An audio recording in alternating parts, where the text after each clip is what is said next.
recevoir cette parole qui nous est destinée ce matin, qui est une bénédiction pour nous, qui est venue pour nous. Élevons-nous tous nos voix. Prions au nom de Jésus-Christ.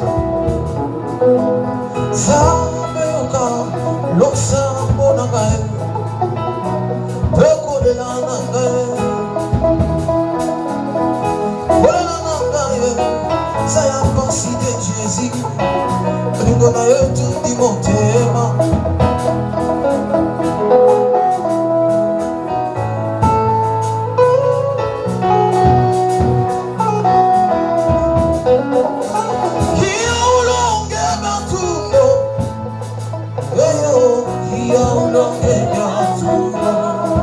Au nom de Jésus, nous avons ainsi prié. Quand nous invitons notre papa, quand l'homme de Dieu s'approche, acclamons pour le roi de gloire, acclamons pour notre Seigneur.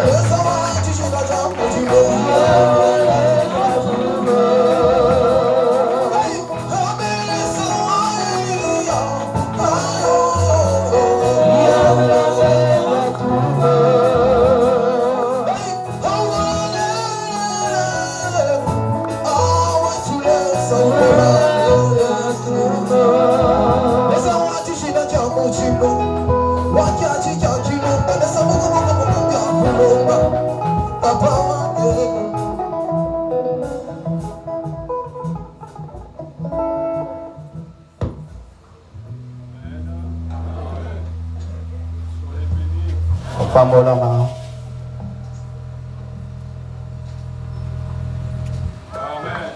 Amen.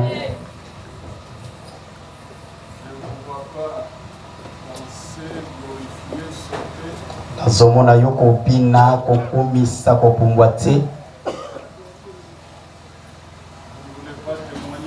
Bolingi kotatola te. Tenkolo bakumisaka ye. Esengeli kokumisa ye. Amen. Glorifier. Esengeli kokumisa nkolo. Kwetazali kopesa biso nkembo na ye. Esengeli na biso kokumisa ye. Amen. Amen.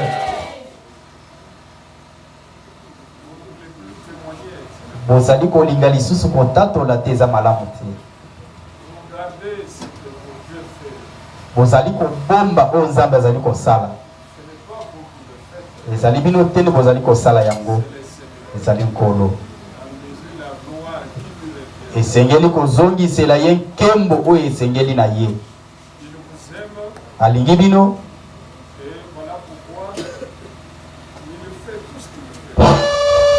Tala ponani. Tala tina azali kosala oyo nyonso azali kosala. Amen. Revenez à de bonnes habitudes. Ozongela bizaleli malamu. Sautez de joie. Pumbwana esengo. Donnez gloire au Seigneur. Pesankolo nkembo. Glorifiez-le. Kumisaye. Dites ce qu'il a fait. Loba oyo asali. Alléluia. Amen. Dites ce que le Seigneur a fait. Loba onkolo asali. Comme ces gens qui étaient guéris. Lokola bato oyo babikaki. Ils étaient nombreux à 10. Bazalaki ebele zomi. Mais seul est revenu sur kasi ses pas. Moko kaka nde azongaki. Glorifiant le Seigneur. Na kokumisa nkolo. Vous devez glorifier le Seigneur. Esengeli tokumisa nkolo. Moi, je connais mon Dieu. Ngai nayebi Nzambe na ngai. Chaque semaine, poso nyonso il fait des grandes choses. Asalaka makambo ya minene. Chaque jour, mukolo nyonso il fait des grandes choses. Asalaka makambo ya minene. Mais vous voulez retenir sa gloire, non? Kasi bino bozokanga nkembo na ye te ezali nkembo na ye. Bozongisela ye nkembo na ye. Sauter de joie. Mbwana esengo. Célébrer le Dieu puissant. Kemela Nzambe ya nguya. Danser pour sa gloire. Bina pona nkembo na ye. Alléluia. Amen. Je n'ai pas suivi. Vous ne voulez même pas dire Amen. Amen. Donnez-lui gloire. Pesa yenkembo. Vous m'avez vu un jour ici comment j'ai sauté. Bomona kinga amukolo moko ndenge na pumbwaki. Depuis que je crois David avait dansé, moi je crois que ces jours-là, moi j'ai pris le record de David. Et vous avez vu la suite des temps. Comment même ma vie a été gardée. La vie de mon épouse gardée. Parce que Dieu, je le glorifie. Alléluia. Amen. Je n'ai pas suivi, dites Amen. Amen. D'autres peuvent dire, mais est-ce qu'il est malade ou quoi? Je n'ai pas vu aujourd'hui, malgré la très bonne louange. Je n'ai pas vu vraiment le sensationnel chez vous. Glorifiez le Seigneur. Les jeunes gens. Glorifiez le Seigneur. Vous êtes toujours comme Malili. Non, glorifiez Dieu. Soyez à l'aise. Vous montrez trop, vous connaissez beaucoup. Vous voyez le Seigneur, vous montrez trop, vous connaissez beaucoup. Vous montrez que vous connaissez beaucoup. Mais nous n'avons pas connu Dieu comme ça. Nous savons qu'il faut que je le glorifie. Je suis conscient du souffle de vie que j'ai. Je suis conscient de toute grâce. Amen. Alléluia. Amen. C'est pourquoi je dois le célébrer. Prochainement, louer Dieu. Saute pour la gloire de Dieu. Dieu n'est pas un Dieu de timide. En commençant plus les jeunes ne louent pas Dieu. Je ne sais pas pourquoi vous êtes comme ça. Les jeunes ne louent pas Dieu.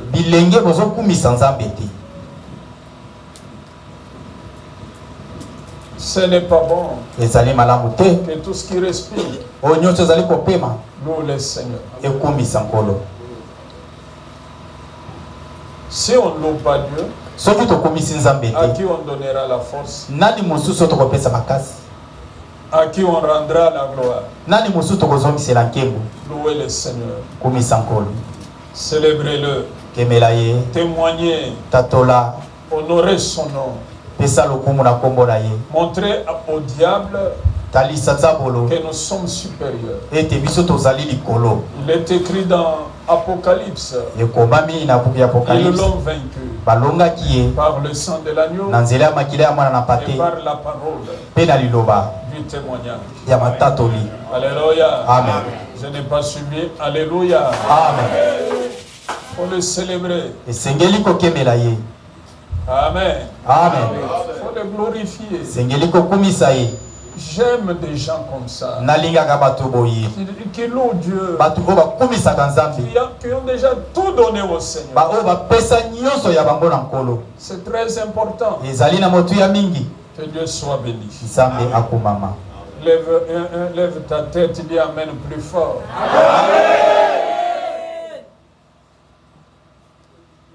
Vous ne venez pas observer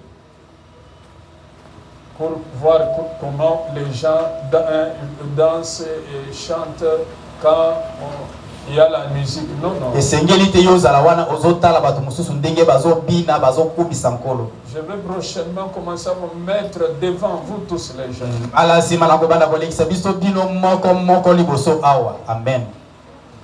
Amen. Oui, je vais commencer à faire ça. Vous n'êtes pas plus important que Dieu. Amen. Amen. Je vous dis, jeunes, vous avez entendu. Ceux qui louent là sont des jeunes comme vous. Ceux qui jouent aux guitares sont jeunes comme bao bazobeta mandanda bazali bilengi lokola bino. faut qu'on voit cette jeunesse bouger. Esengeli tomona bilenge wana bazoningana. Que Dieu soit béni. Amen. Nous allons lire nous sommes dans le livre des Actes des Apôtres. Tokotanga na mukanda ya misala ya bantoma. Nous sommes au chapitre 3. Tozali na chapitre ya misato. Du 1er au 11e verset. Na molongo ya liboso kino na molongo ya zomi na moko. Nous lisons le livre des Actes des Apôtres, chapitre 3, à partir du verset 1 jusqu'au verset 11. Nous lisons au nom de Jésus. Pierre et Jean montaient ensemble au temple à l'heure de la prière. C'était la 9e heure. Il y avait un homme boiteux de naissance,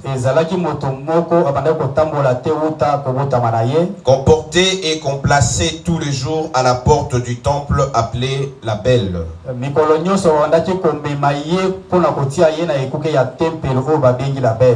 pour qu'il demandât l'aumône à ceux qui entraient dans les temples. Cet homme, voyant Pierre et Jean y aller entrer, leur demandant l'aumône. Pierre, de même que Jean, fixa les yeux sur lui et dit: regarde-nous. Et il s'est regardé attentivement, s'attendant à recevoir d'eux quelque chose. Alors Pierre lui dit: je n'ai ni argent ni or, mais ce que j'ai, je te les donne. Au nom de Jésus-Christ de Nazareth, lève-toi et marche.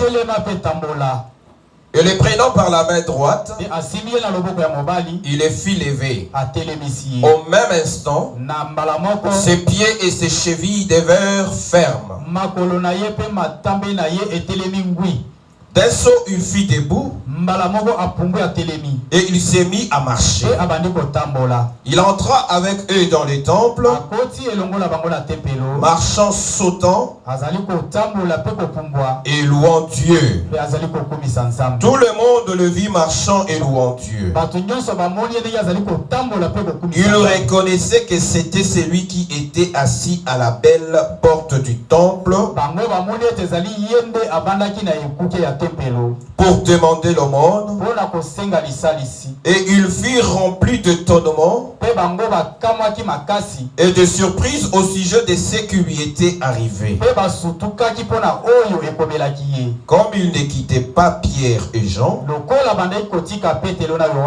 tout le peuple étonné accourut vers eux au portique dit de Salomon.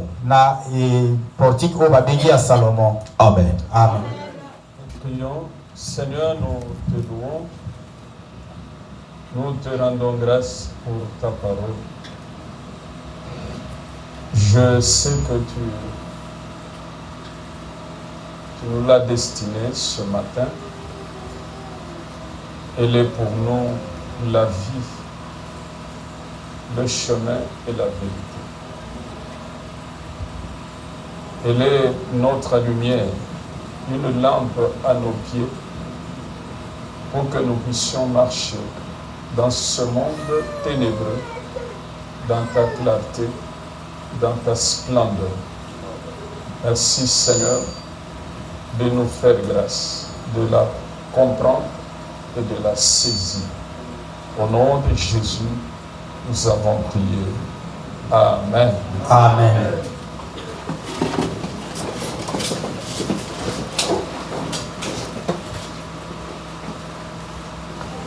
Amen. Amen. Que notre Dieu soit loué.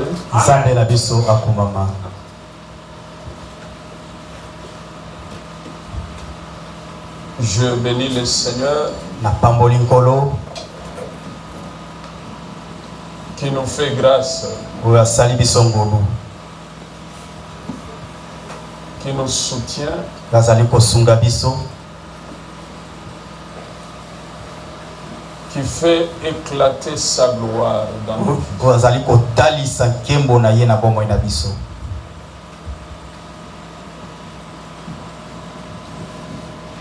Nous venons de lire cette parole.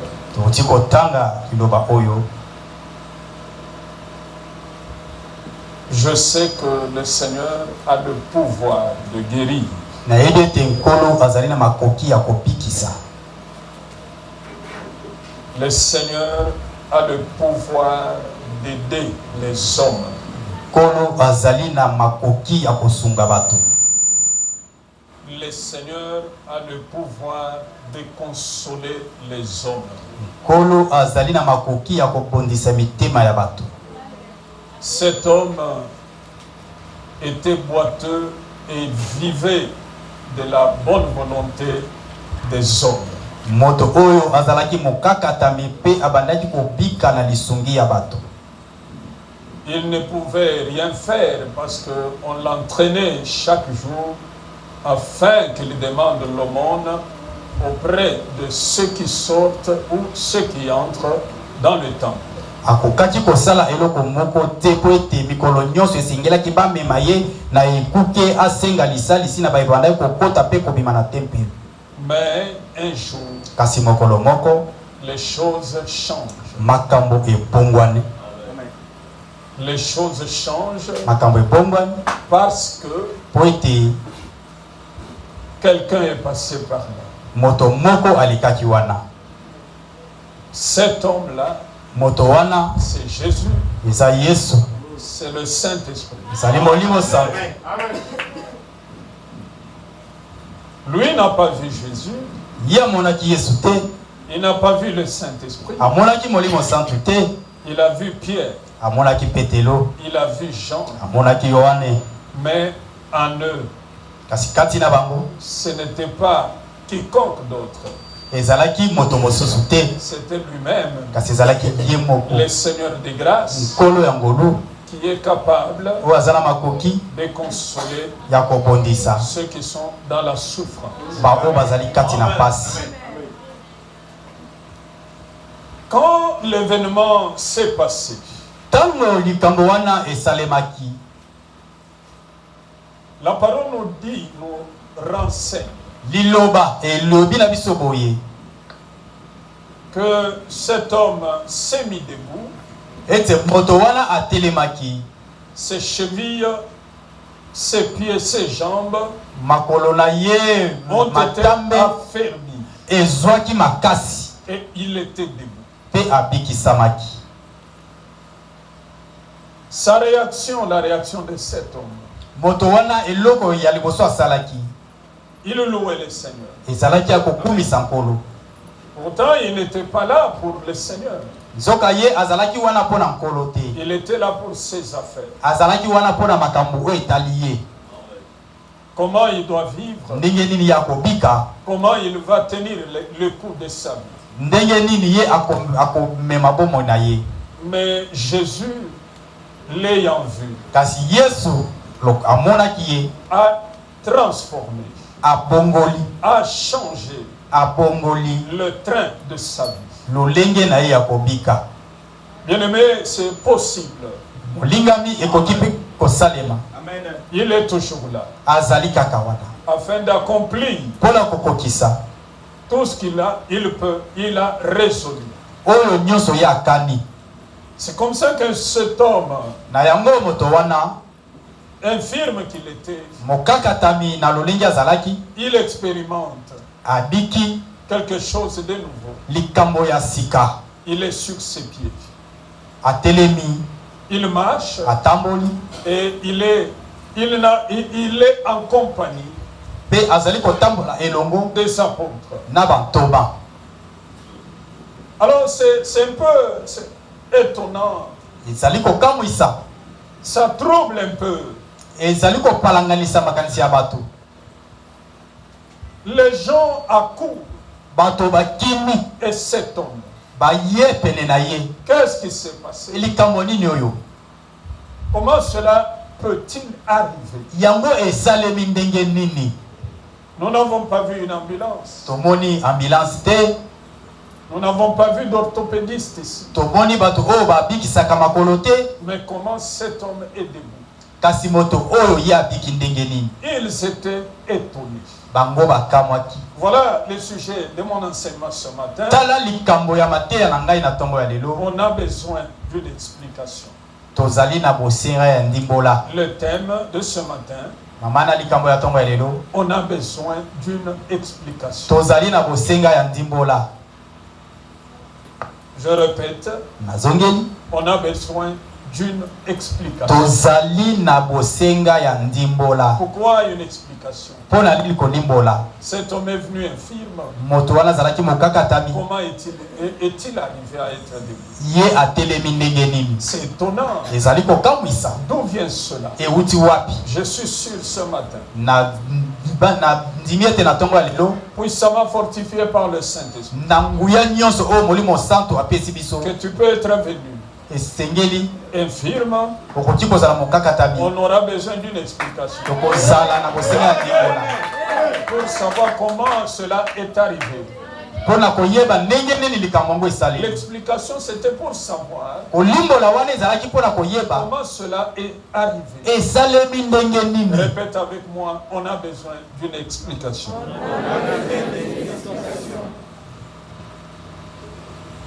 C'est notre cas ce matin. La parole de Dieu ne vient jamais pour rien. Elle vient toujours pour faire accomplir les buts de Dieu. Amen. Et l'objectif que Dieu s'est assigné ce matin, c'est de faire du bien à chacun d'entre nous. Alors dites avec moi, on a besoin d'une explication. Alors on va trouver maintenant l'explication. On va nous lire toujours Acte 3. Le verset 12 au verset 26.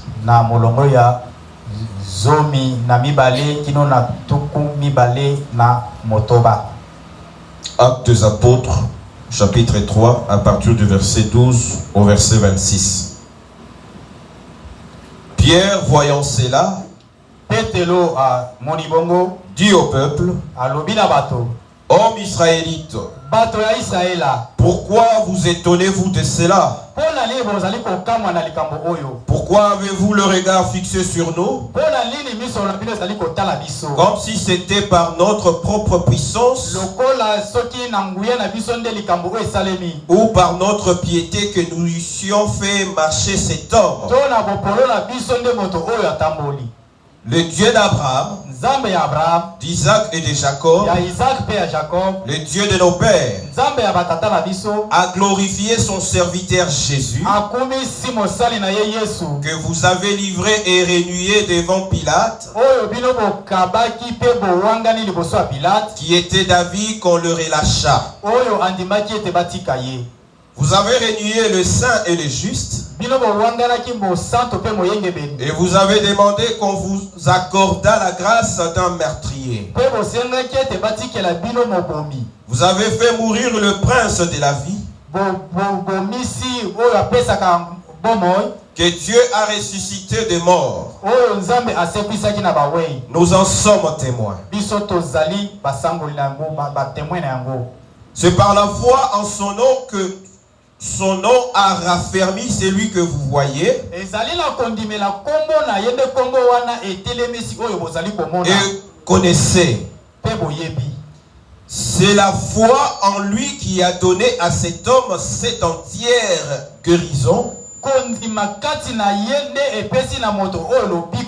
en présence de vous tous. Et maintenant, frères, je sais que vous avez agi par ignorance, ainsi que vos chefs. Mais Dieu a accompli de la sorte ce qu'il avait annoncé d'avance par la bouche de tous ces prophètes que son Christ devait souffrir. Répentez-vous donc et convertissez-vous pour que vos péchés soient effacés, afin que des temps de rafraîchissement viennent de la part du Seigneur, et qu'il envoie celui qui vous a été destiné, Jésus-Christ. Que le ciel doit recevoir jusqu'au temps du rétablissement de toutes choses, dont Dieu a parlé anciennement par la bouche de ses saints prophètes. Moïse a dit, le Seigneur votre Dieu vous suscitera d'entre vos frères un prophète comme moi. Vous l'écouterez dans tout ce qu'il vous dira. Et quiconque n'écoutera pas ces prophètes sera exterminé du milieu du peuple.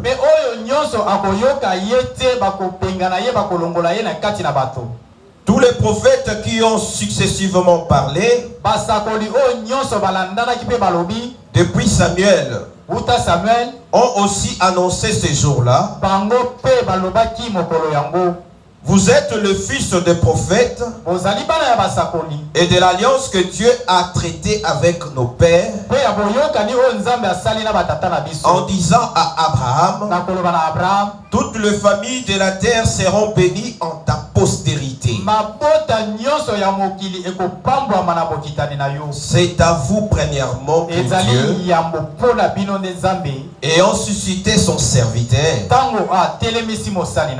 l'a envoyé pour vous bénir en détournant chacun de vous de ses iniquités. Amen. Amen. On dit Amen. Amen. Oui, Amen. Amen. C'était long, mais c'est nécessaire.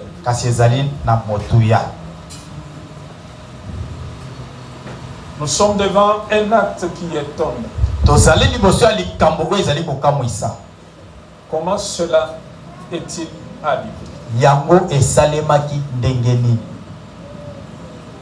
Les gens se regardent, s'interrogent. Comment cela est-il arrivé? Je vous dis, frère,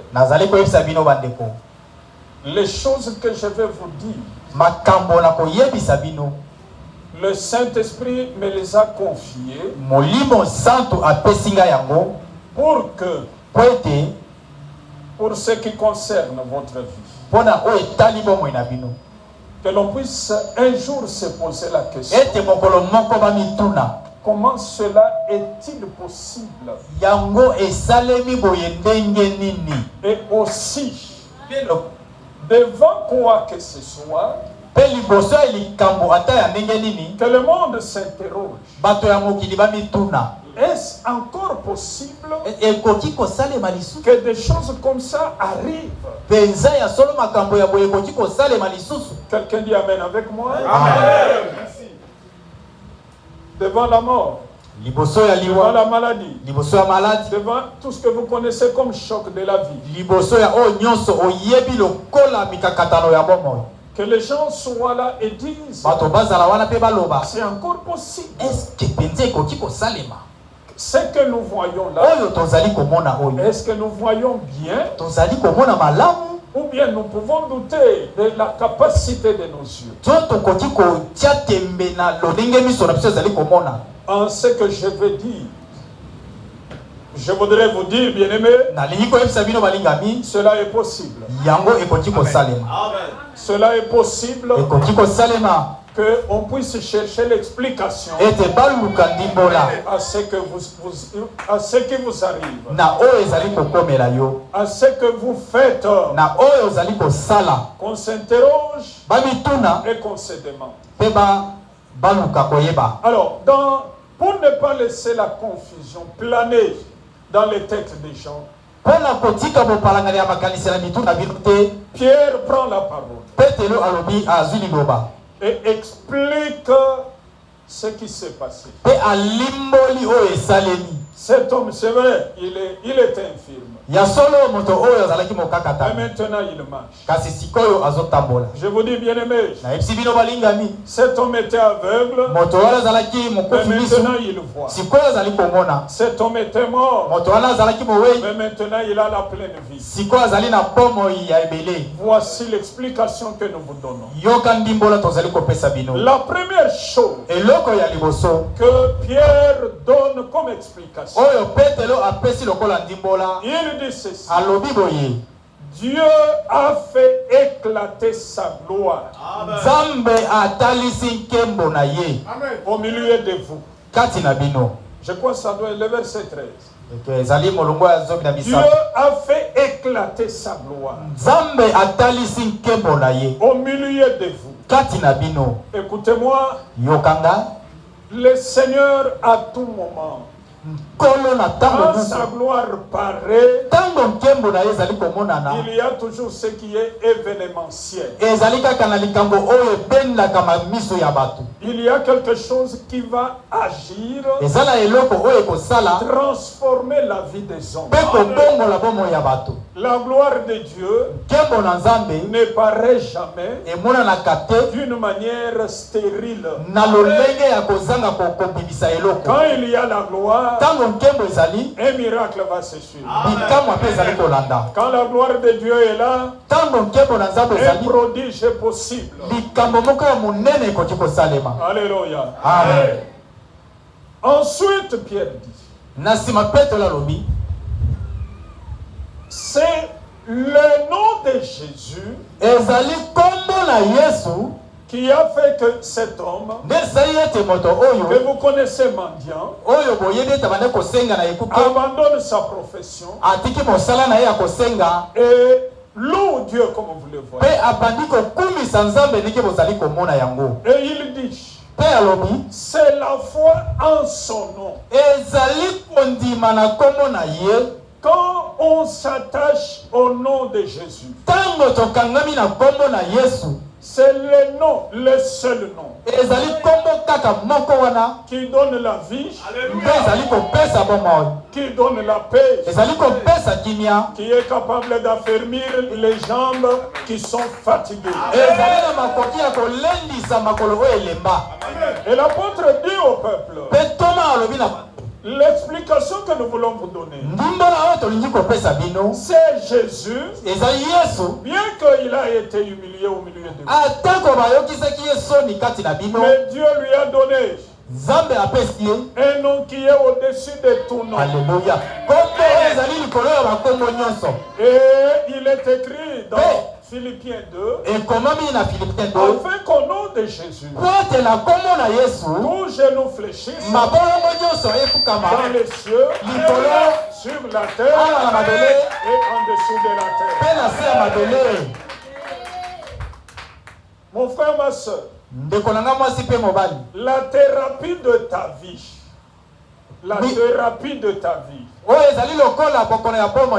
non, les soins à donner à la maladie de ta vie. La thérapie à ta maladie. J'aime te dire et t'annoncer ce matin, la foi et la confiance en Jésus est la seule thérapie au problème de ton existence. J'analyse ce qui se passe dans le monde. Le monde aujourd'hui dit qu'il a avancé énormément. Le monde a évolué dans la matière des droits, de la défense des droits des hommes. Les nations ont évolué dans tous les domaines. Au point que ce qui s'est passé dans le passé comme dans les années 1940, on a pris toutes les précautions pour que ça n'arrive pas. Parce qu'aujourd'hui, nous sommes dans un monde civilisé. Mais nous avons vu, bien aimé, que de la même manière qu'il y a plusieurs années passées, les hommes couraient ci et là pour chercher protection, chercher du pain. On a vu que même là où on croyait être le berceau de la civilisation, de l'humanité, là où on parle de la liberté des hommes, c'est là où aujourd'hui il y a la pleine guerre. Alors je discerne et je comprends. Notre sécurité ne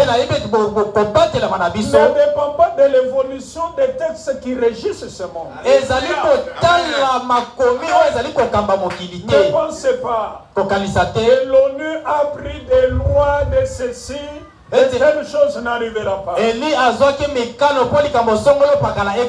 Non, mais nous voyons ce qui se passe en Europe. Que le monde a régressé. C'est qu'en réalité, il n'avait pas évolué. Alors, je veux vous dire, notre pays, ne dites pas comme dans notre pays, que maintenant nous avons la démocratie. Déjà bien, on a dépassé l'étape de ceci ou de cela. Non, nous n'avons rien passé. Ce que nous devons savoir, notre pays, notre avenir, notre sécurité n'est garantie que par un seul nom, le nom de Jésus. Amen. On dirait vous n'êtes pas là. Amen. Vous avez entendu que dans les années 60,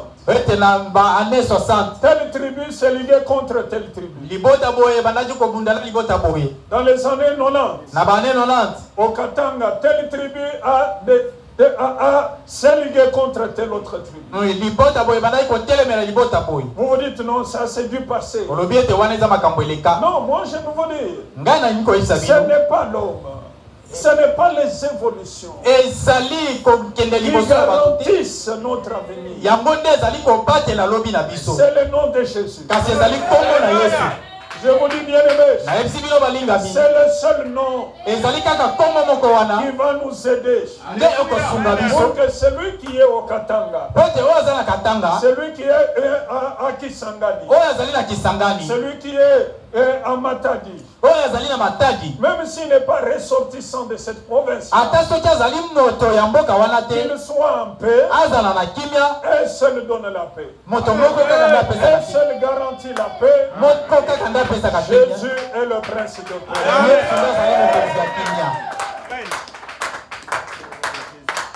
Jésus est le prince de paix. Voilà pourquoi Pierre dit, c'est la foi en son nom que cet homme marche. C'est une explication. Comment a-t-il marché? Voici une explication. Une des explications. La foi en Jésus a fait marcher cet homme. La foi, la confiance, comme on l'a appris, on l'a enseigné dimanche passé. Même si ça semble pourri, même si ça semble être fini, la foi en cet homme va pousser, va amener un événement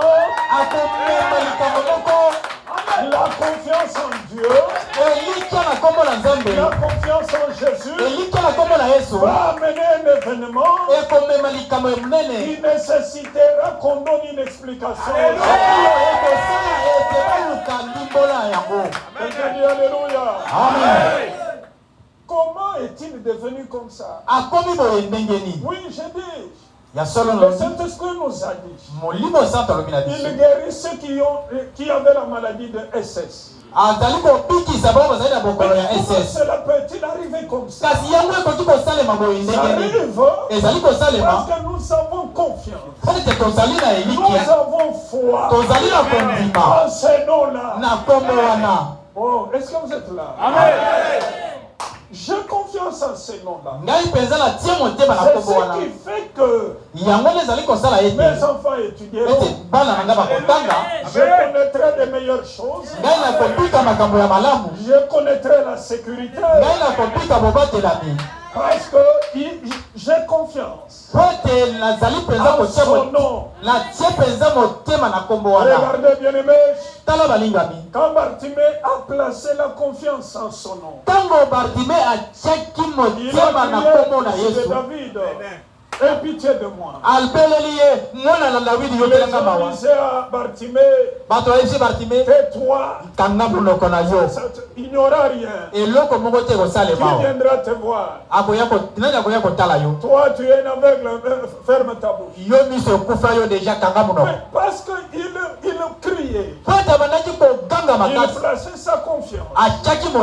Où il avait placé sa confiance en Jésus. Jésus est venu et lui a demandé, que veux-tu mon ami? Bartimée a répondu, Seigneur, je voudrais voir. J'aimerais dire, vous avez 40 ans. Vous êtes marié. Vous avez tous les défauts du monde. Défauts physiques. Je ne sais lequel. Placez votre confiance. Placez votre foi en ces noms. Placez votre confiance en Jésus-Christ. Il y aura un événement. Il y aura quelque chose. Les hommes auront besoin d'une explication. Somme 65 le dit. Somme 67 le dit. Dans ta bonté, tu nous exauces par des prodiges. Dieu de notre salut, espoir de toutes les extrémités lointaines et de la mer. Amen. Mais je suis là comme ça. Et voici comme Jacob. Il courait en fouillant son frère. Il n'avait rien. Il n'avait qu'un bâton. Il pouvait le défendre uniquement peut-être à repousser un petit animal. Mais la confiance en Dieu. Voici Jacob. Il va chez Laban. Quand j'aime ce qu'il dit.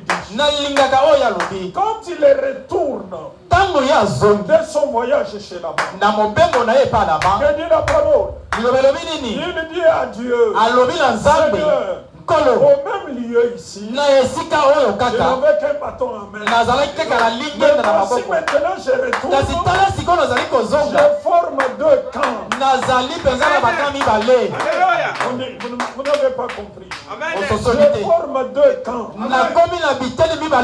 J'ai deux femmes, j'ai plusieurs enfants, et j'ai séparé en deux camps. Et chaque camp a un grand nombre de richesses. Il n'y a que le nom de Jésus qui le fait. C'est pourquoi il donne cette explication.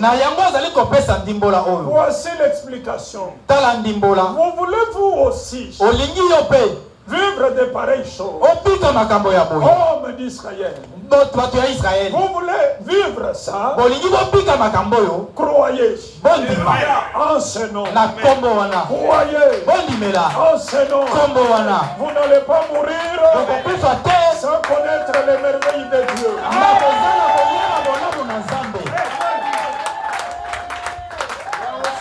Quelqu'un dit Alléluia. Amen. Oh, je n'ai pas suivi Alléluia. Amen. Quelqu'un dit Amen plus fort. Amen. C'est la vérité. Le miracle de Dieu, c'est au nom de Jésus. La confiance, pleine confiance. La foi en Jésus permettra qu'il y ait ce mouvement. Que les choses bougent. Alléluia. Quand Pierre a entendu la voix de Jésus, il était sur la mer. Et Jésus lui dit, descends et marche. Il est descendu. La mer n'a pas englouti Pierre. Parce qu'il avait foi. Parce qu'il avait foi en ce nom. Je vous dis, frère, le monde nous limite. Le monde, c'est ce qui est naturel. Nous dit que vous ne pouvez pas aller jusqu'à ce point-là. Mais je sais, cela n'est pas possible en Jésus-Christ. Parce que ce nom peut tout faire et peut tout accomplir. Quelqu'un dit Amen. Une autre explication que l'apôtre donne à ces gens. Il leur dit, repentez-vous et convertissez-vous afin que vienne sur vous le temps de rafraîchissement.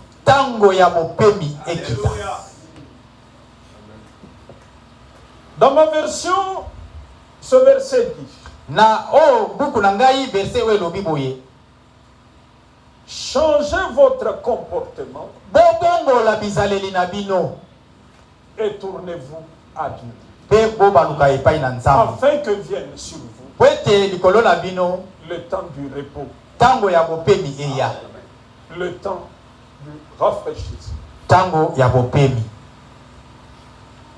Cette explication veut pour que le peuple comprenne qu'il n'y a pas de miracle quand on est dans le mal. Amen.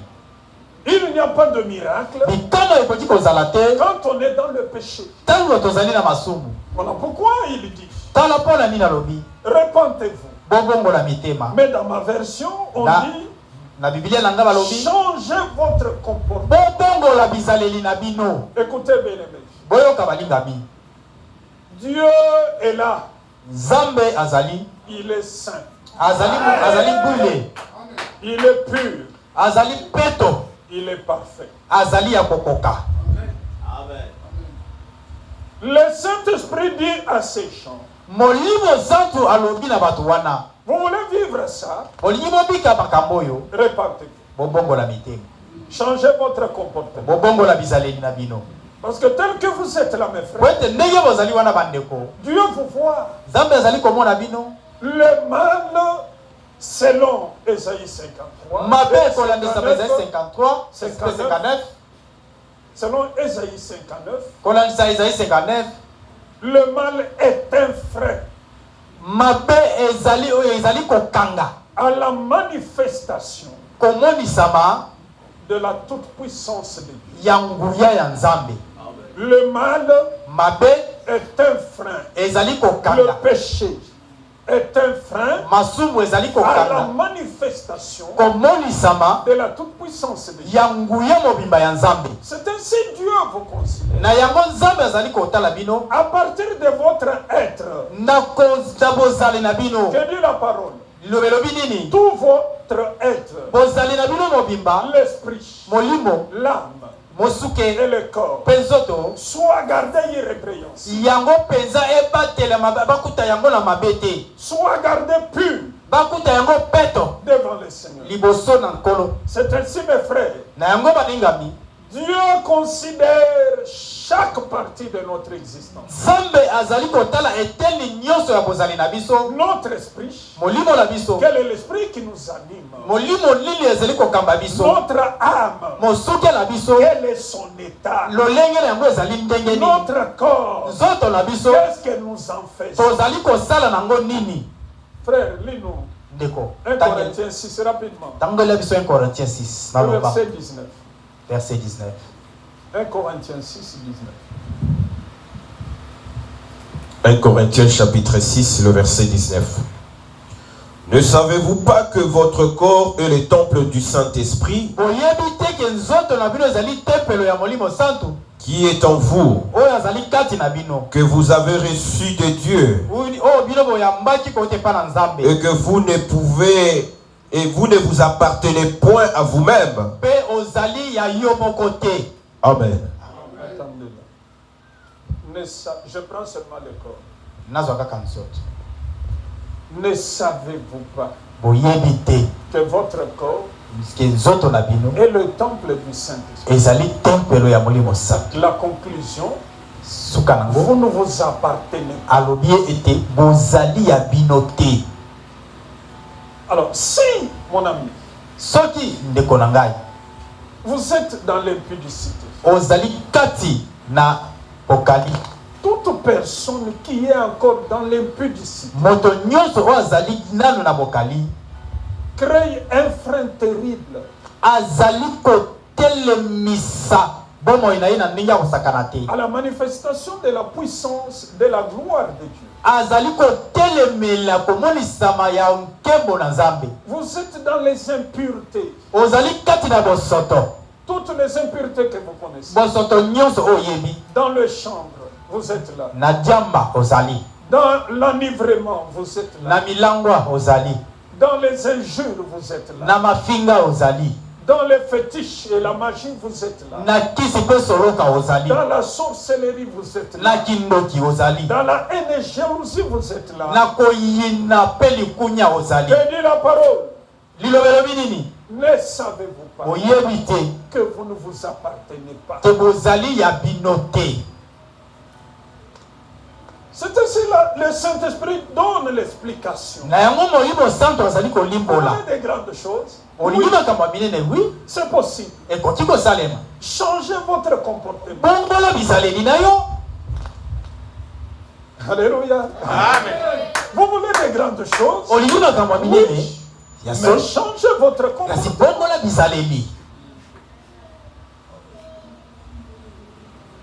Soyez des hommes, des femmes de Dieu.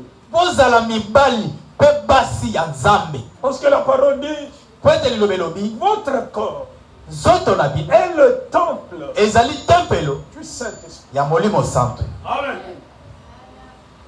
Quand vous couchez ce corps-là, ivre, que dit la parole, ça ne vous appartient pas. Il y a des gens qui disent, j'ai fait ça parce que lui aussi m'a fait ça.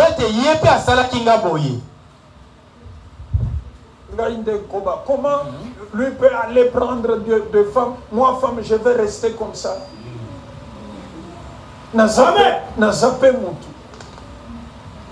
Mais que dit la parole? Ce n'est pas votre corps. C'est le corps qui appartient à autrui. Vous devez savoir ça. D'ailleurs, la parole est claire. Dans 1 Corinthiens 7. On ne donne que à la femme mariée, en dehors du Saint-Esprit, le pouvoir de posséder le corps de son mari. Et à l'homme, le pouvoir de posséder le corps de sa femme. C'est là ce que la Bible dit. Le corps de la femme n'est plus à son pouvoir. Il est sous l'autorité de l'homme. Aussi le corps de l'homme est sous l'autorité de la femme. Mais en dehors de ces deux cas, le corps de l'homme appartient à autrui. Et la Bible dit, il appartient au Saint-Esprit. Parce que le corps de l'homme est le temple du Saint-Esprit. Voilà pourquoi vous ne pouvez pas être dans des masturbations. Vous ne pouvez pas être là à toucher la magie, les fétiches. À faire tout ce que vous savez dans l'occultisme. Parce que ce n'est pas votre corps. Ça appartient à autrui. Alléluia. Amen. Non, je n'ai pas suivi. Alléluia. Amen.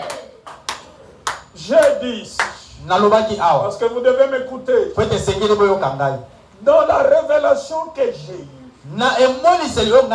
sur le mariage, nous ne marchons pas nous débrouillant. Nous marchons selon la lumière de Dieu, selon le mandat. Dans notre mandat, pour ce qui est des mariages, nous avons compris que les fiançailles ne doivent durer qu'une année. Nous l'avons expérimenté, nous tous. Demandez à tous ceux qui ont écouté mon enseignement. Et moins d'une année, il s'est marié. Même moi qui vous parle, c'est la même chose. Mais quand je me rendais compte que les fiançailles traînent maintenant, l'Esprit m'a donné une ordonnance de dire aux fiancés que la jeune fille n'arrive plus dans la maison du jeune homme. Vous avez vu les résultats. Pourquoi? Dieu est dans sa parole. Non, pourquoi vous ne dites pas Amen? Amen. Dieu est dans sa parole. C'est ainsi, il y a des jeunes filles belles, très belles, instruites, bien éduquées. Pourquoi ça ne marche pas? Oui, il faut que vous sachiez que vous devez garder vos corps dans l'intimité avec le Seigneur. Parce que ces corps-là ne sont pas à vous. Prenons les jeunes gens. Vous êtes bien. Il ne faut pas que vous commenciez à vous cacher dans les cheveux avec l'ox. Non. Il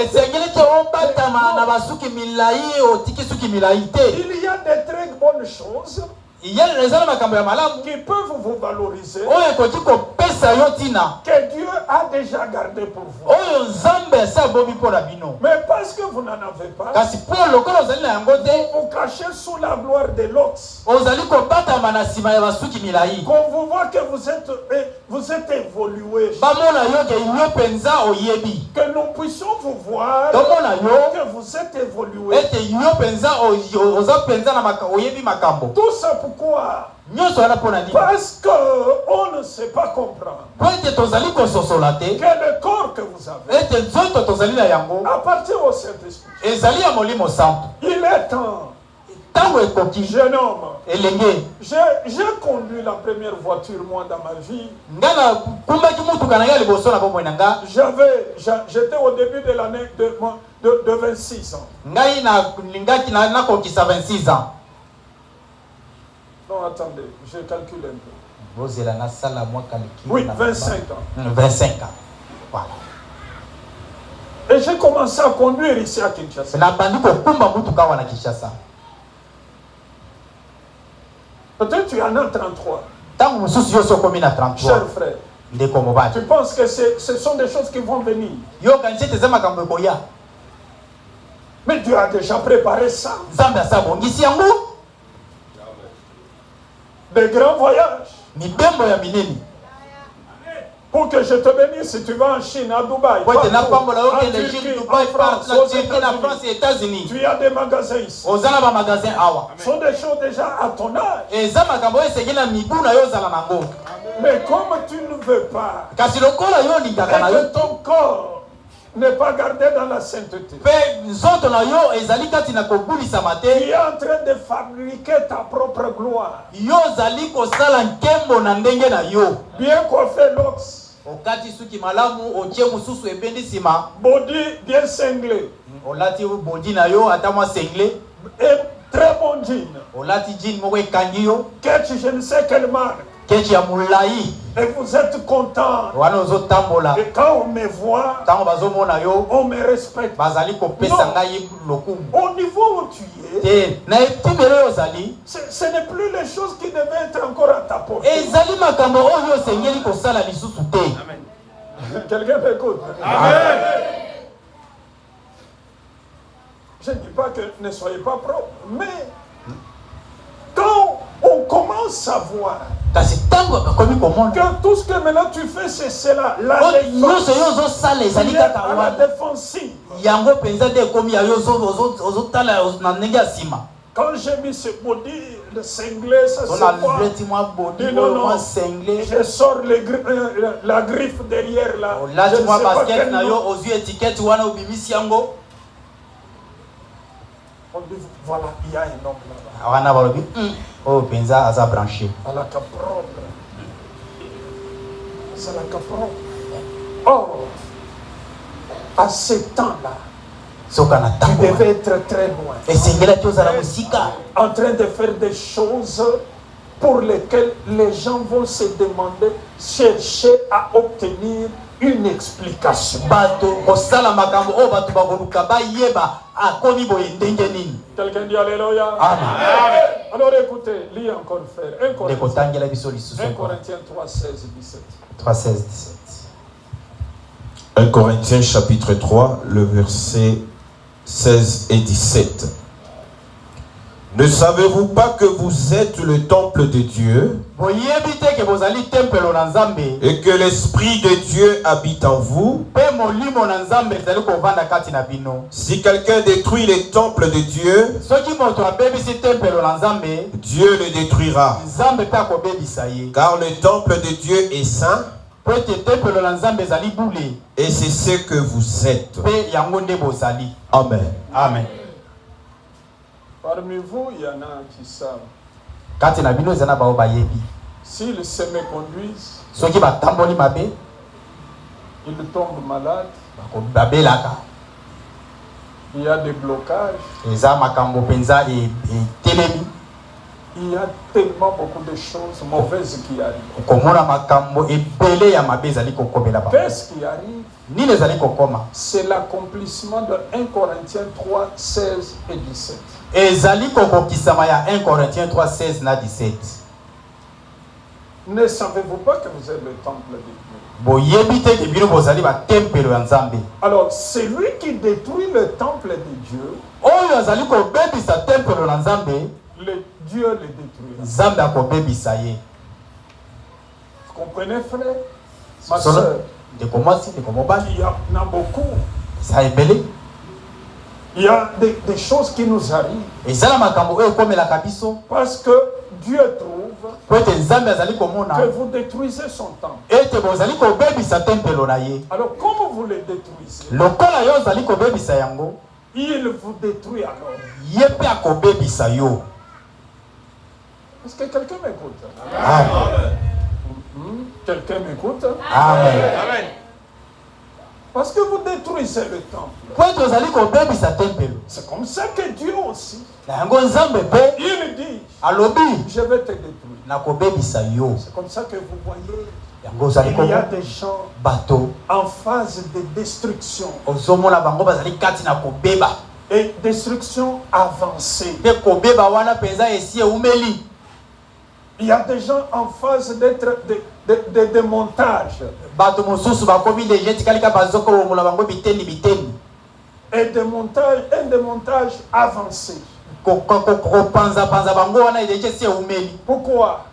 Parce qu'ils prennent la peine de détruire le temple de Dieu.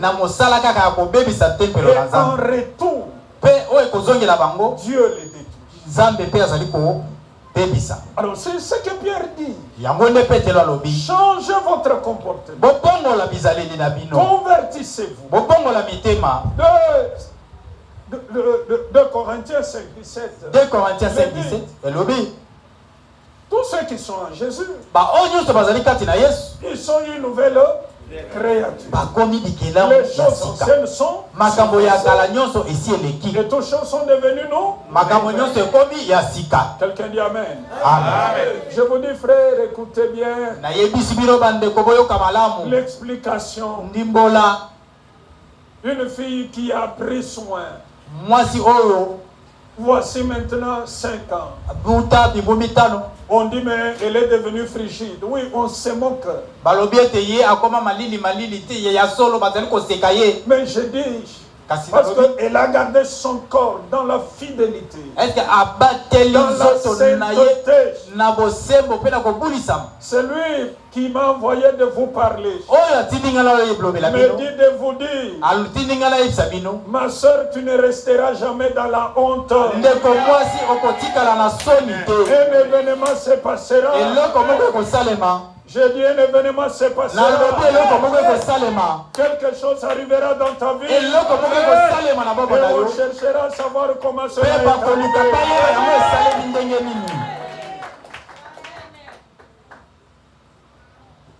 Mais si vous avortez, personne ne vous voit. Mais vous détruisez le temple. Qu'est-ce qui va arriver? Quand vous faites avorter, chers frères bien-aimés, vous détruisez les temples d'autres. Qu'est-ce qui va arriver? Il dit, je vous détruirai. C'est comme ça que nous ne pouvons pas prendre ce risque-là. Être dans le mensonge. Vous détruisez Dieu, vous détruisez le temple d'autrui. Vous détruisez le temple d'autrui. D'être dans la ruse. Dans l'escroquerie. Ne soyez pas un frère escroc. Ne soyez pas une sœur escroc. On pensait dans le temps que les escrocs et les voleurs n'étaient que des hommes. Mais aujourd'hui, il y a plein de ces escrocs. Les femmes. J'en ai vu une qui est passée chez moi à la maison. J'étais dans la maison. Elle frappe dehors. On va au portail, on ouvre. Et on ferme. Quand l'enfant revient, je dis c'est qui? Une maman qui cherche les biens ou l'argent pour les orphelins. Mon cœur saigne un peu, je dis à l'enfant, cours et rattrape la L'enfant court et retrouve la dame.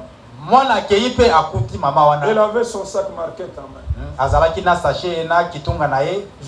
J'avais déjà pris la résolution de contribuer avec une somme d'argent. Mais le Saint-Esprit me dit, mais non, pas si vite comme ça. Quand des choses, tu es tout... Non. Examine un peu. La dame entre. Maman, c'est vous qui récoltez. Vous êtes seul, oui. Je suis seul. Topanzani, chacun est allé dans son coin. L'orphelinat est où? Oh, à Kingabwa. Vers quel côté comme ça? Mais moi-même, je pourrais aussi venir là. Oh non, nous, notre orphelinat, nous récoltons seulement les enfants, mais l'orphelinat, c'est vers Waya Waya. Oh, le papa Freddy, mon chauffeur, il est aux environs de Waya Waya. Papa Freddy, il était là. Précisément. Oh non, waya waya, alors je fais intervenir. Waya waya ngo wapi na tuni papa Freddy. Tu connais, maman donne-lui l'explication. Maman, et lui dit maman. Limbola na. Waya waya de quel côté? Waya waya côté. Non, vous voyez, waya waya seulement quand tu es là, waya waya. Waya waya kaka waya waya, omoni kaka waya waya. Ah, tango zana waya waya. Alors je réponds encore là. Est-ce qu'on a tourné les sous? Maman, alors, maintenant, bon, comment puis-je venir contribuer? Contribuer, vous pouvez venir. Mais donnez le numéro de téléphone. Oh non, je n'ai pas de téléphone. Oh, on a un téléphone. Depuis que votre père est mort, elle me dit ça. Ouais, papa a kufa. Depuis que votre père est mort, papa la kufa. Je n'ai pas de téléphone. Je dis ok. Maintenant, comment te retrouver? Elle me dit, si tu viens seulement sur Point Chaud, tu regardes seulement au mur de l'église catholique, tu vas me trouver debout là-bas. Mais debout pourquoi? Oh non, le matin on se met seulement là debout.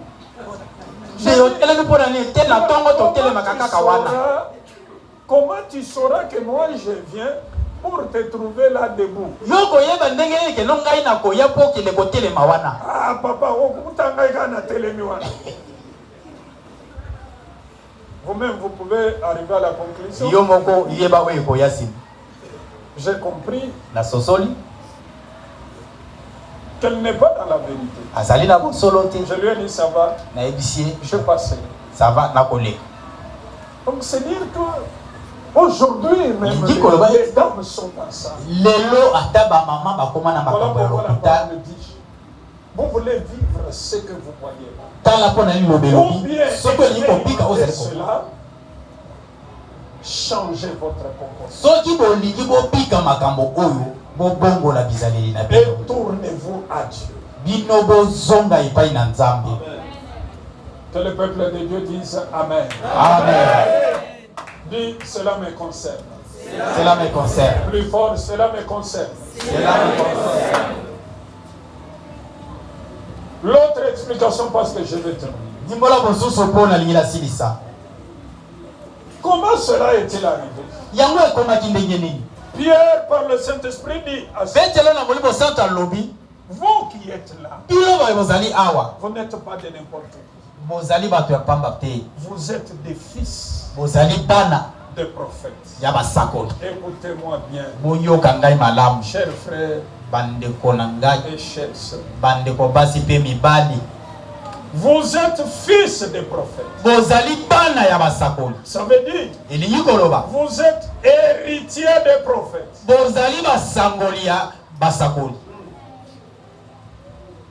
Le Seigneur vous a nourri. Et votre existence a de sens parce que la parole, la prophétie vous a été destinée. C'est ainsi vous là. Vous êtes fils des prophètes. Vous, ma soeur, mon frère, personne ne doit vous abuser. Vous dire, voilà, je vois votre vie c'est rouge, je peux la rendre jaune, et après, telle couleur. Non. Vous êtes fils de prophète. Dieu a parlé. Dieu a dit des choses. L'évangile vous est destiné. C'est la parole qui vous est envoyée. C'est la parole qui vous est destinée. Écoutez ce que Moïse dit. C'est dans Deutéronome 18, verset 14. La Bible dit. Dans Deutéronome 18, verset 14, l'Éternel votre Dieu suscitera parmi vous un prophète comme moi. Vous l'écouterez. Quelqu'un dit Alléluia. Amen. Je n'ai pas entendu qu'on dise Alléluia. Amen. La prophétie, la parole de Dieu, et les carburants, que votre vie ne s'éteigne pas. Dieu a dit, quelqu'un dit Alléluia. Dieu a dit pour toi, je ne te délaisserai pas, je ne t'abandonnerai pas. Dieu a dit pour toi, je suis avec toi tous les jours jusqu'à la fin de temps. Dieu a dit pour toi, nul ne t'opprimera. Celui qui s'élèvera contre toi tombera sous ton pouvoir. Tu es fils de prophète. Ça veut dire que tu es héritier des prophètes. Héritier des prophètes. Tu n'as pas à craindre. Tu n'as rien à craindre. C'est comme ça la parole s'est accomplie. Vous êtes là, frère. Malgré le problème, le Seigneur a déjà tout réglé dans sa parole. Malgré la difficulté, Dieu a déjà réglé tout. Nous avons une solution infaillible. Et cette solution, c'est la parole de Dieu. Nous avons une solution à tout. À la maladie, à la pauvreté, au célibat, à la mort, à tout ce qui est comme des filles de ce monde. C'est la parole de Dieu. Je voudrais parler au fils des prophètes. Je voudrais parler au fils des prophètes. Je voudrais parler au fils des prophètes. Je voudrais parler à la fille des prophètes. Mon Dieu est vivant. Jésus est vivant. Il m'a tout donné. Il a tout accompli. Quelqu'un dit Alléluia. Vous êtes fils de prophète. Ce que vous voyez ici, ça ne doit pas vous surprendre. Pour vous qui m'écoutez, tout ce qui est là, prévu par Dieu, est à vous. La parole dit ceci. Dieu ne fait exception des personnes. Dieu ne fait exception des personnes. En toute nation, c'est lui qui fait sa volonté. Lui est agréable. En toute nation, en tout quartier, pour Eric qui est à Massina, pour Thierry qui est à Manzalem, je ne sais où, vous êtes agréable à Dieu. Si vous faites sa volonté, les miracles seront avec vous. La puissance de Dieu sera manifestée partout où vous êtes. Qu'importe les lieux, qu'importe tout ce qui vous entoure, vous êtes fils de prophète. Je l'ai poursuivi, vous êtes fils de prophète. Voilà pourquoi, nouvelle du salut. Nous ne pouvons craindre rien du tout. Croyons et soyons acteurs que nous allons marquer l'histoire. Pourquoi? Vous n'êtes pas devant nu-pieds. Vous êtes fils de prophète. Dieu l'a dit. Et la Bible dit quoi? Écris la prophétie. Grave-la sur les tables. Alléluia. Écris la prophétie. Grave-la sur les tables. Parce qu'il y a un temps fixé. Alléluia. Pendant que Dieu avait dit à Abraham, ta postérité sera en Égypte, dans un pays étranger. Pendant 400 ans. Et ils se sont retrouvés en Égypte. Dans l'esclavage. Et donc, comme ils vivaient maintenant, tout ce qu'ils faisaient, c'était crier. Ils n'ont pas eu d'intercesseur. Mais la parole, la prophétie, plaider. Plaider comment? Toi, l'auteur de la prophétie, tu es infaillible. Tu as dit, après 400 ans, ils vont retourner. La prophétie est comme la pendule. Si on a mis qu'à 12 heures ça doit sonner, vous pouvez dormir. Vous pouvez être en train de manger. Vous pouvez être en train de jouer. Vous pouvez être en train peut-être de regarder quelque chose. Même si vous êtes dehors de la maison, à 12 heures, la pendule va sonner. Pour dire, il est 12 heures. C'est ça la prophétie. Je n'ai pas écouté, c'est ça la prophétie. C'est ça la prophétie. L'heure va sonner. Même si quelqu'un ne pense plus à ça. Je dis, même si quelqu'un ne pense plus à ça. Mais la pendule continue de compter minute par minute. Je vous dis, c'est la vérité. Pendant que nous sommes là, pendant qu'on est là, la pendule prophétique est en train de compter minute par minute. L'heure est arrivée.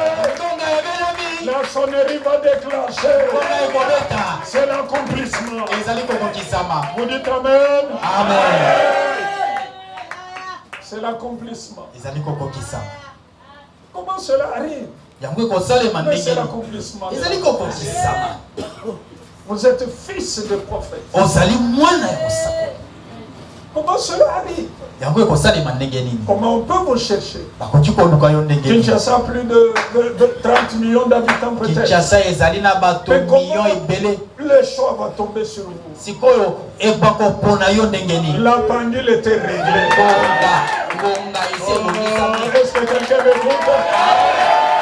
La pendule était réglée. Dites Alléluia avec moi. Alléluia. Je dis la pendule était réglée. Ça va sonner. Ça va déclencher. Que quelqu'un dise Amen avec moi. Amen. Vous êtes là, bien-aimés? Amen. Soyons fiers. Soyons heureux. La sœur qui a témoigné ici, tout le monde me dit, quand elle est venue ici, on pensait que c'était une maman. Mais vous l'avez vu, ce n'est pas une maman, c'est une jeune. Oui, ma sœur, la pendule sort. Amen. Oh, la pendule sort. Tes deux pieds-là vont te servir. Entrer dans ton mariage, avoir tes enfants. Peut-être tu auras un David. Peut-être tu auras un Salomon. Peut-être tu auras un Samuel. Oh, vous êtes là, frère? Amen. Je n'ai pas écouté, vous êtes là? Amen. La pendule est là. Elle va sonner. Elle va sonner et la parole s'accomplit. Vous êtes fils de prophètes. C'est ainsi Moïse le dit. Dieu suscitera un prophète comme moi. Vous l'écoutez. L'apôtre Pierre dit, c'est pour vous premièrement, que Dieu ayant suscité son serviteur vous l'a destiné. pour vous bénir. Maintenant là, je termine par ça parce que j'ai beaucoup d'explications à donner, mais leur cours, je vais m'arrêter là pour il a suscité son serviteur pour vous bénir. À l'église nouvelle du salut, la même parole s'accomplit.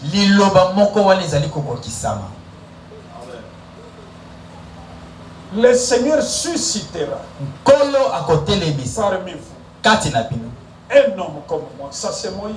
Un prophète comme moi. Vous l'écoutez. Pierre dit à ces gens-là, si vous voyez cet homme marcher, parce que nous avons écouté le prophète. Nous l'avons écouté. Vous mes fils, Dieu m'a placé. Je n'ai pas ni peur.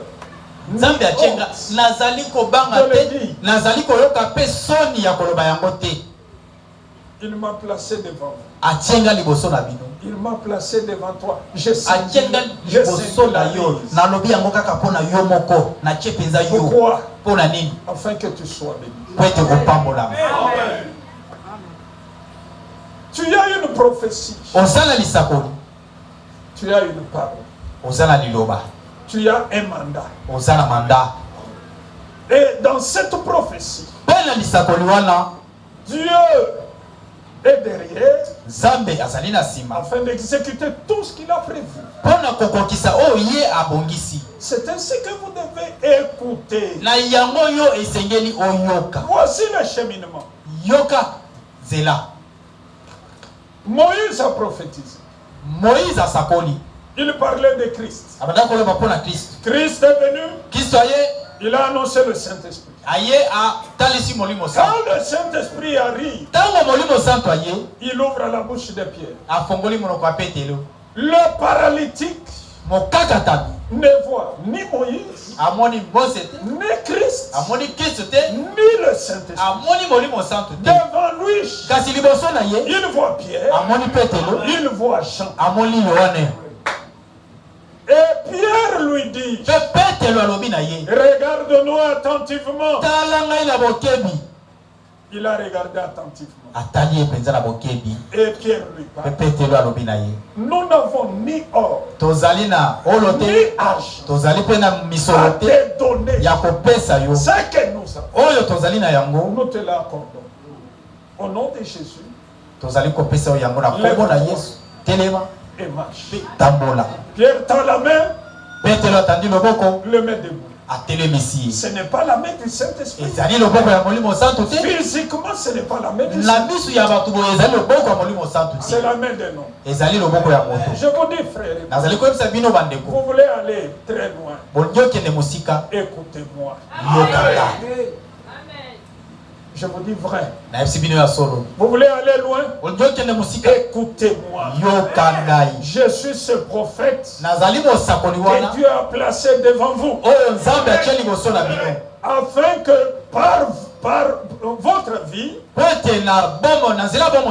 trouve une raison d'être et que l'on demande une explication. Je prends le témoignage du dimanche passé. Quelqu'un nous a dit, si le frère nous a dit, pendant qu'il raisonnait pour l'enfant, on était assis là avec lui. Là où il y a Eric là. Il m'expose, il me dit, j'attends le 3e enfant. C'est pourquoi notre cher ami a le nom de Consolate. Il me dit, c'est compliqué. On était assis. Je lui ai posé la question. Maman, il y a encore combien de mois pour qu'elle... Je crois qu'il m'a dit 2 ou 3 mois. Je lui ai dit, qui vous dit? C'est l'unique parole que je lui ai dit. Qui vous dit que dans 2-3 mois, les choses seront les mêmes? Mais elles ne seront pas les mêmes. Je vous dis vrai. Vous devez écouter. Écoutez, je n'ai pas honte de le dire. C'est croire à la personne. Amen. Mais aujourd'hui, il vous l'a dit, il doit passer avec modestie. Mais aujourd'hui, vous voyez ce qu'il est. La parole dit, Pierre a travaillé toute la nuit. Mais quelqu'un lui a dit, va pécher. Qu'est-ce que Pierre dit? J'ai travaillé toute la nuit. Mais sur ta parole, je vais jeter le filet. Seigneur. Pierre a jeté le filet. Sur la parole du prophète, qu'est-ce qui est arrivé? Une pêche miraculeuse. Je voulais bien aimer. Vous devez croire. Écouter, c'est croire. Vous croyez en Dieu. Vous croyez en la parole. Vous croyez dans l'esprit. Mais tout, même le Seigneur, a voulu que vous croyiez. Parce que ce que je vous dis vient de lui. L'apôtre Paul le dit. Si vous croyez, vous pensez que je suis moi aussi rempli du Saint-Esprit, croyez à ce que je dis. Vous devez croire. Il faut croire. Amen. Mon Dieu doit être votre Dieu. Amen. Il y en a, je vois même quand ils prient, ils évitent même de me citer. Je suis à la place du Saint-Esprit, non. Mais si Pierre n'était pas devant le paralytique, le paralytique n'aurait pas vu l'œuvre de Saint-Esprit. Amen. Amen. Est-ce que ce n'est pas vrai? Amen. Si on est là, qu'on dise Amen. Amen. Amen. Vous devez croire. Ce n'est pas une honte de prier. Parler au Dieu de Basile. Je sais Dieu là. Pas comme une propriété privée. Mais comme la grâce que nous avons eue. Parce que la Bible dit, il a suscité son serviteur. Pour faire quoi? Pour vous bénir. Et je suis venu pour vous bénir. Il y a une explication à donner à la situation. Vous êtes là, dites Amen, bien-aimé. Vous avez vu les frères hier et dimanche passé sauter, aller même en bas là. C'est de l'excellence. Vous devez croire.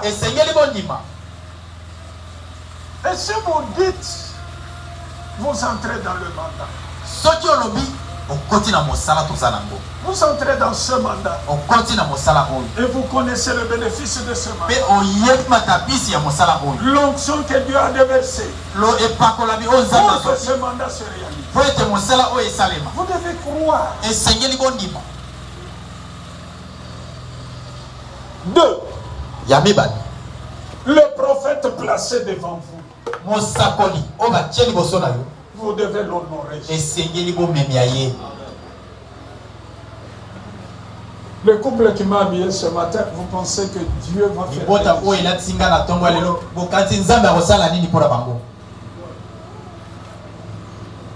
devez l'honorer. Vous devez l'honorer. Parce que je porte cette bénédiction. La Bible dit, il a suscité son serviteur pour vous bénir. Parce que j'ai la charge de vous bénir. Amen. Je la charge de vous amener la grâce. Alléluia. Amen. Aujourd'hui, les Tony sont mariés. C'était des simples petits étudiants. Très jeunes, faibles. Mais j'ai la charge de vous bénir. Alléluia. Amen. Oh, oh, alléluia. Amen. J'ai la charge de vous bénir. Pourquoi? Vous devez penser honorer le prophète que Dieu a placé.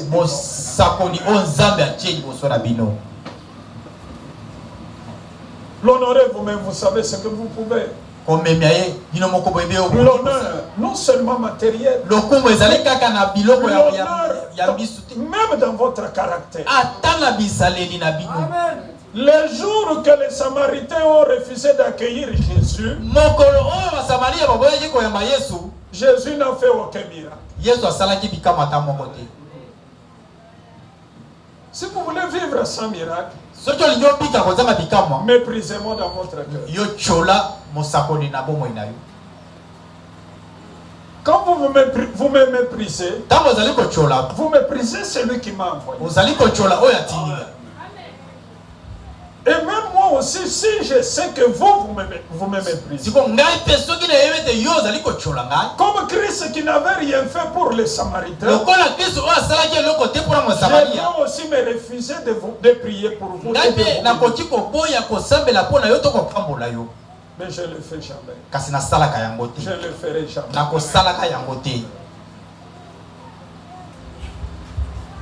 Vous devez l'honorer et ne pas le mépriser. Voilà pourquoi vous devez savoir ça. Partout où vous êtes, même ceux qui nous suivent par les médias, en Amérique, en France, en Italie, partout, je vous dis bien aimé, le prophète, quand il est devant vous, c'est pour vous bénir. Voilà pourquoi vous travaillez.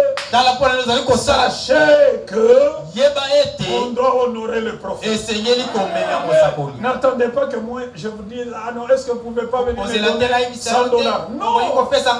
Que vous soyez ici ou ailleurs. Sachez que moi, je dois honorer le prophète qui est devant moi. Et c'est comme ça que vous accomplissez la parole. Et quand vous accomplissez la parole, la conséquence c'est quoi? Il y aura des explications à donner aux gens. La demande d'explication ne sera pas faite pour justifier un comportement ou une erreur ou une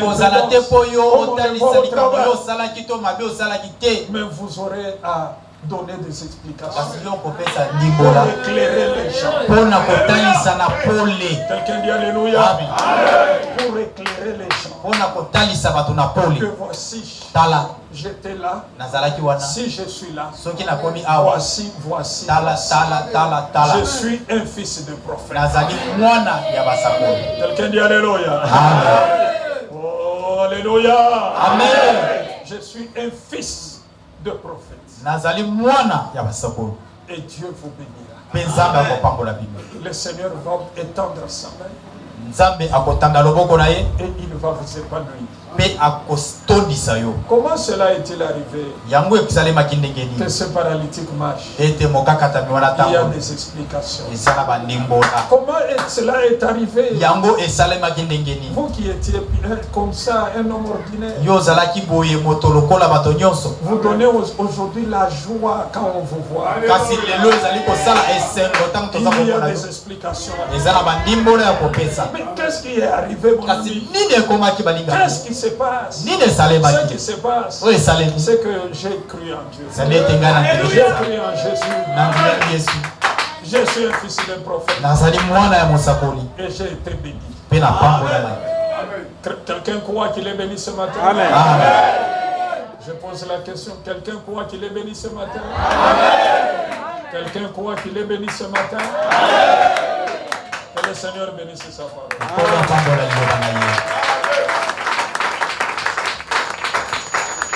Veuillez vous tenir debout. Nous allons lui donner la gloire. Priez en disant, j'ai besoin des gens qui vont... Frère, tu es fatigué. Tu es fatigué seulement maintenant, je n'ai pas encore fini. Parce que le message va même en dehors du pays. Voilà pourquoi parler en lingala, c'est aussi limité. Vous êtes fatigué? Non. Maman, il veut que vous n'avez pas nourri ce matin.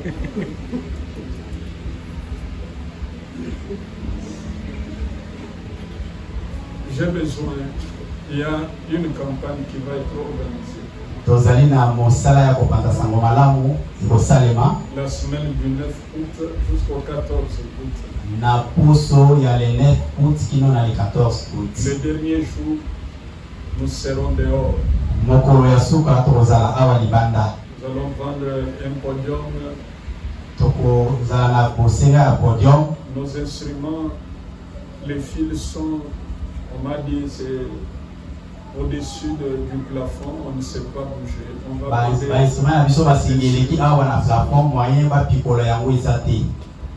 Vous voulez vous engager.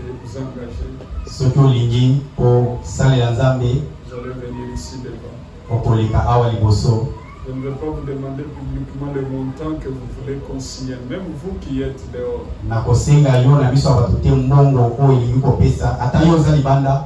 J'aime que vous preniez un engagement pour m'honorer.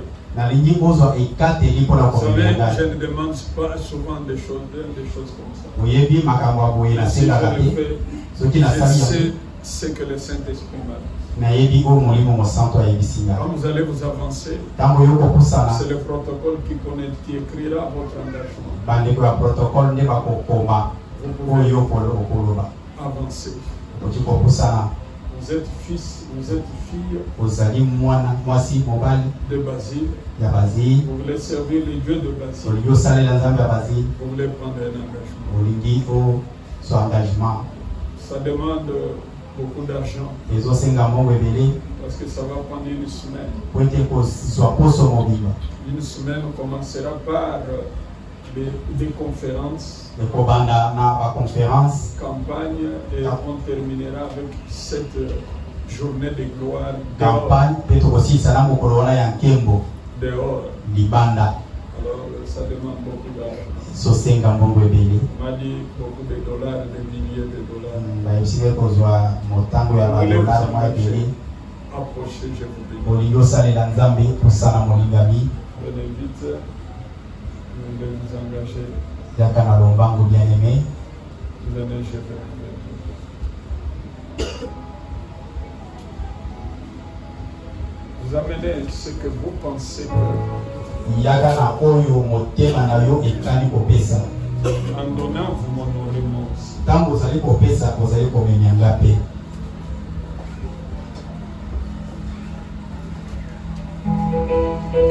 Le service de quoi vous travaillez pour le rapport protocole au sala pour tous la provoana masuka.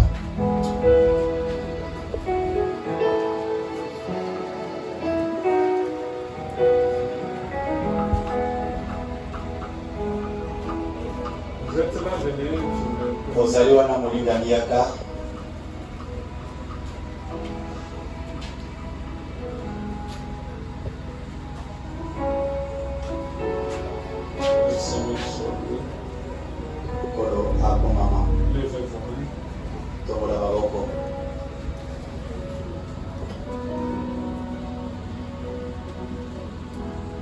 Ils sont cru à ma parole.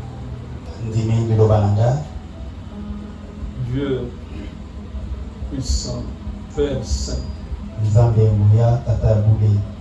souviens-toi.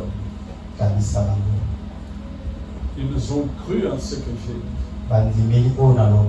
Ils sont. Tout vient de toi, Seigneur.